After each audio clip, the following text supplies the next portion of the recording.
Good evening all of you. मैं पंकज मौर्य, आप सबका स्वागत है हमारे यूट्यूब चैनल में। आज हम लोग देखेंगे UP TGT special batch 15।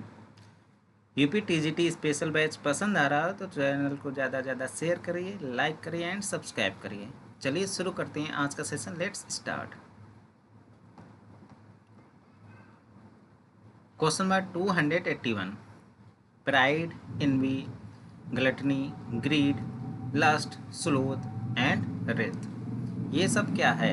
Cardinal virtue है, seven deadly sins, theological virtue या नन?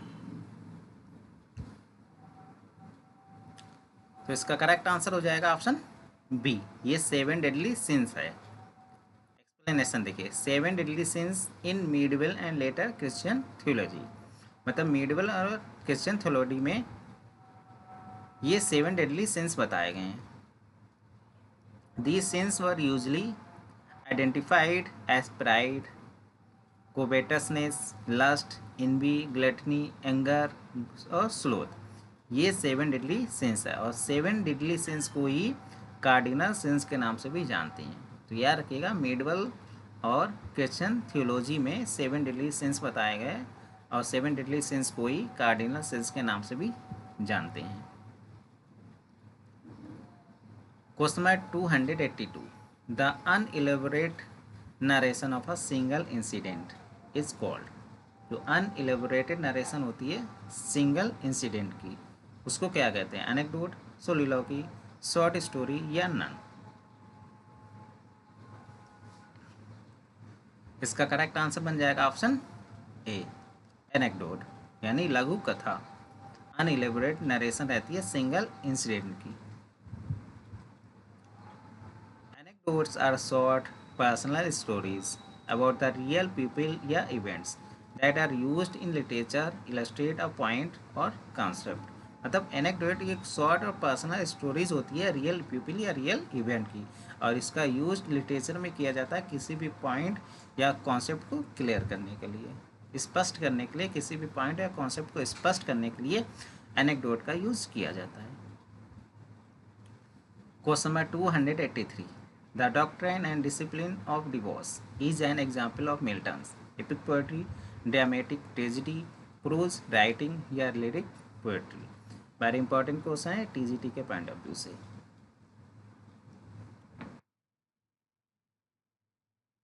इसका करेक्ट आंसर हो जाएगा ऑप्शन सी, प्रोज राइटिंग का एग्जाम्पल है the doctrine and discipline of divorce. ये पब्लिश हुआ था 1643 में मिल्टन के द्वारा। Question number 284 is the act of talking to oneself, whether silently or loud. In drama, it denotes the convention by which a character alone on the stage utters his or her thoughts aloud। मतलब ये act है बात करने की, खुद से बात करने की। अब साइलेंटली भी बात कर सकता है या तेज तेज से चिल्लाकर भी बात कर सकता है करेक्टर के द्वारा। और ये alone on the stage, stage पर अकेला होता है और अपने फीलिंग्स को तेज तेज से कहता है। किसकी बात हो रही है? मोटिव की, ड्रामेटिक मोनोलॉग की या साइड की, सोलिलॉग की? इसका करेक्ट आंसर हो जाएगा ऑप्शन डी, सोलिलॉगी। सोलिलॉगी में जो करेक्टर होता है वो अपने से ही बात करता है। ये बात अकेले भी, साइलेंटली भी कर सकता है या तेज तेज से चिल्ला कर भी कर सकता है, लेकिन जो भी अदर करेक्टर होंगे स्टेज पे उनको सोलिलॉकी सुनाई नहीं देगी। ये सोलिलॉकी केवल ऑडियंस को एड्रेस करके कही जाती है। एक्सप्लेनेशन देखिए, the word comes from the Latin words. जो सोलिलॉकी आई ये लैटिन वर्ड से आई है। सोलो यानी वन सेल्फ और लोकर यानी टॉक, खुद से बात करना, ये कहलाता है soliloquy. Soliloquies are a type of monologue but other characters can't hear them. Soliloquies भी मोनोलॉग का ही टाइप है, लेकिन दूसरे करेक्टर्स को सुन नहीं सकते। The character may be alone on stage और they may be with other characters व साइलेंट। ये करेक्टर स्टेज पर अकेले होते हैं और जो अदर करेक्टर होते हैं वो साइलेंट रहते हैं, कुछ बोलते नहीं हैं। जो सोलिलॉकी बोलता है वही केवल बोलता है, बाकी अदर करेक्टर साइलेंटली सुनते हैं, लेकिन वो ऐसे एक्ट करते हैं कि उनको कुछ सुना ही नहीं दे रहा है। द करेक्टर में डायरेक्टली एड्रेस द ऑडियंस। जो करेक्टर सोलिलॉकी जो बोल रहा है वो एड्रेस करता है, डायरेक्टली एड्रेस करता है अपनी सोलिलॉकी को ऑडियंस को। और they may take the audience into their confidence, क्योंकि वो ऑडियंस को अपने कॉन्फिडेंस में ले सके। इसलिए जो सोलिलोकी बोलता है वो ऑडियंस को एड्रेस करके बोलता है। अदर कैरेक्टर स्टेज पर हो भी सकते हैं या नहीं भी हो सकते हैं, और अदर कैरेक्टर होंगे भी लेकिन वो सोलिलोकी नहीं सुन सकते हैं। Soliloquies can help the audience understand a character's motivations, feelings and a state of mind। और जो soliloquies इसलिए कही जाती है क्योंकि ऑडियंस को हेल्प होती है समझने की कि करेक्टर्स का फीलिंग्स क्या है, उसके दिमाग में चल क्या रहा है, उसका मोटिवेशंस क्या है, इसलिए सोलिलोकी कही जाती है। करेक्टर की मोटिवेशंस, फीलिंग्स और उसके दिमाग में क्या चल रहा है ये जानने में मदद करता है ऑडियंस को, इसलिए सोलिलोकी कही जाती है। तो ये कैरेक्टरिस्टिक्स है सोलिलोकी की। Question number 285 is a figure of speech that involve repeating a word और phrase at beginning of multiple sentences, phrases और क्लॉजेस। यह एक फिगर ऑफ स्पीच है, इन्वॉल्व रहता है रिपीटेशन, एक वर्ड का या फ्रेज का रिपीटेशन इन्वॉल्व रहता है सेंटेंस के शुरू में।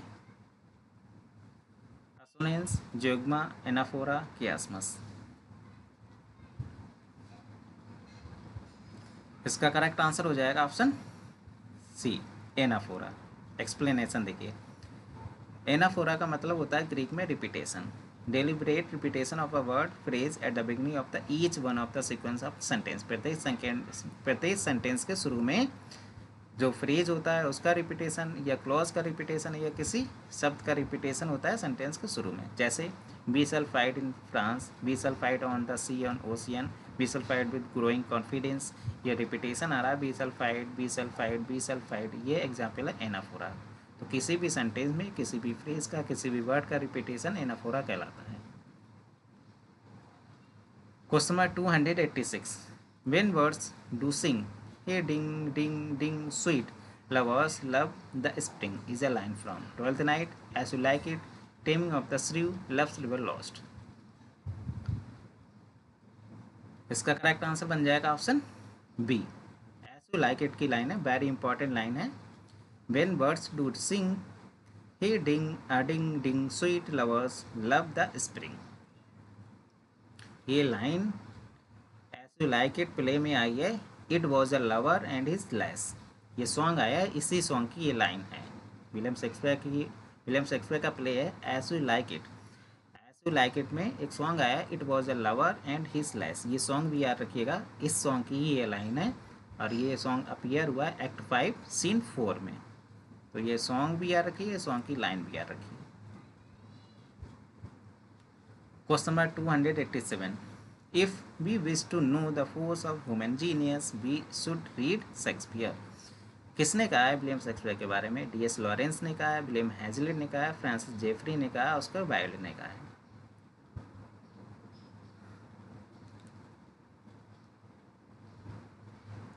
इसका करेक्ट आंसर बन जाएगा ऑप्शन बी, विलियम हैजलिट ने कहा है if we wish to know the force of human genius we should read Shakespeare. Question number 288 Milton's work on divorce is a defense of religious authority, individual freedom and happiness within marriage, strict social norms या sanctity on the church of the church। तो इसका correct answer हो जाएगा option B, individual freedom and happiness within marriage. Question number 289 nuns fret not at their convent's narrow room। ये Petrarchan sonnet है, किसकी sonnet है? DS. Lawrence की है, विलियम हैजलिट की है, फ्रांसिस जेफरी की है, विलियम वर्ड्सवर्थ की है। इसका करेक्ट आंसर हो जाएगा ऑप्शन डी, विलियम वर्ड्सवर्थ की सोनेट है, ये पेट्रार्कन सोनेट है, nuns fret not at there convents narrow room. ये सोनेट आई है, पब्लिश हुई है 1807 में इन अ 2 volume edition of Wordsworth poetry. The poem convey Wordsworth's frustration and disappointment with the conventional, highly acclaimed Christian English society। Question number 290 290 Oh listen for the bell profound is overflowing with the sound। किस poem की line है? The solitary reaper, I wander lonely as a cloud, she dwelt among the untrodden be, the world is too much with us. William Wordsworth की poem है, किस poem की ये line है आपको बतानी है।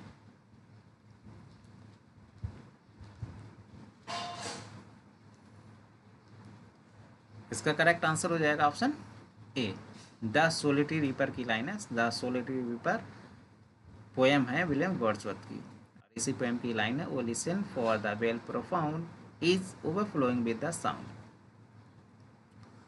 Question number 291, we should have to understand things which Shakespeare did not understand himself. किसने कहा है विलियम शेक्सपियर के बारे में?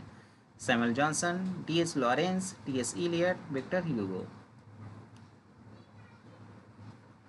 इसका करेक्ट आंसर हो जाएगा आंसर सी, टी.एस. इलियट ने कहा है विलियम शेक्सपियर के बारे में, we should have to understand things which Shakespeare did not understand himself. Question number 292, we had nothing to do and we did it every well.